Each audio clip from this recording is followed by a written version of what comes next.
Sony announced yesterday the A6400. For anybody that were expecting an exciting update, I think Sony's competing with Apple to see who comes out with the most boring update. And I find this update to be quite boring for a few reasons. First of all, yes, rumors were pointing to an APS-C size camera and not a full frame. We knew that probably. We were expecting a 6008, 7000, whatever it's called. 6004, the naming points to a camera that means it's supposed to be better than the 6003 and not as good as the 6005. If anybody could consider 6005 to be a professional camera, the fact that there is no microphone jack and is a problem. And I mean, there is a microphone jack. I mean, there's no earphone plug, and that's not a good thing at all. And the screen dims out when you're filming, which not only doesn't tell you, doesn't give you an immediate view of how your exposure might be like. Maybe not as accurate as you would like it to be, but still it's better than nothing. But it's also missing, you could miss the subject entirely out of the frame. If you have a little bit of light behind you or the sun, then forget it. You don't see anything. Is 6400 better than that? Did they solve this problem? That they didn't say. I don't know, or I missed maybe that part. But that's an essential part for any camera that should be not just professional, but even usable for video. I mean, I do use a 6500, not now, but I use it. But that's frustrating. And I don't want to have to connect an external monitor.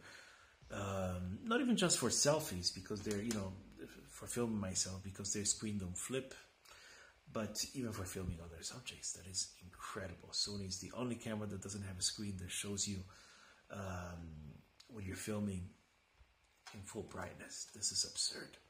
So anyway, you don't have a headphone jack.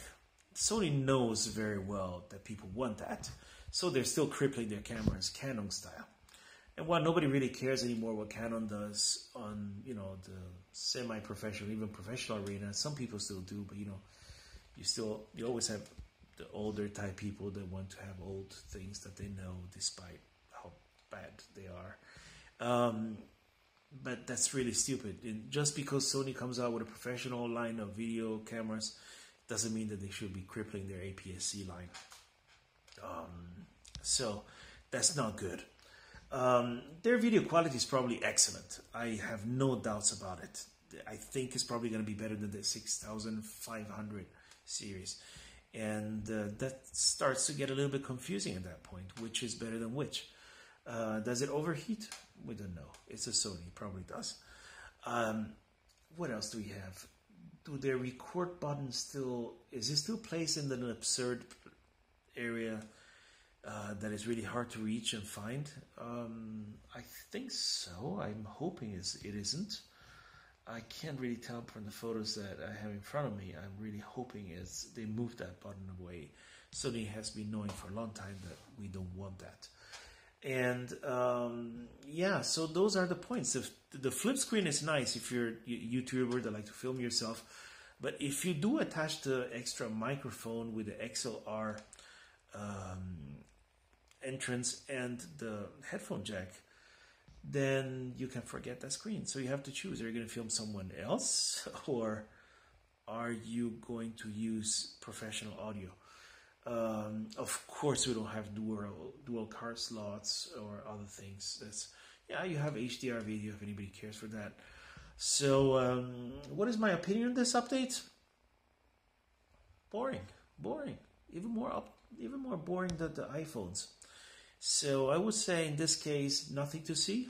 Let's move on. And I'm afraid the Sony's, I hope they're not taking Canon's path of becoming irrelevant in video. And I mean, we have Fuji doing great things. We have the Blackmagic and other brands. So I'm hoping for the best. Yeah, see you next time.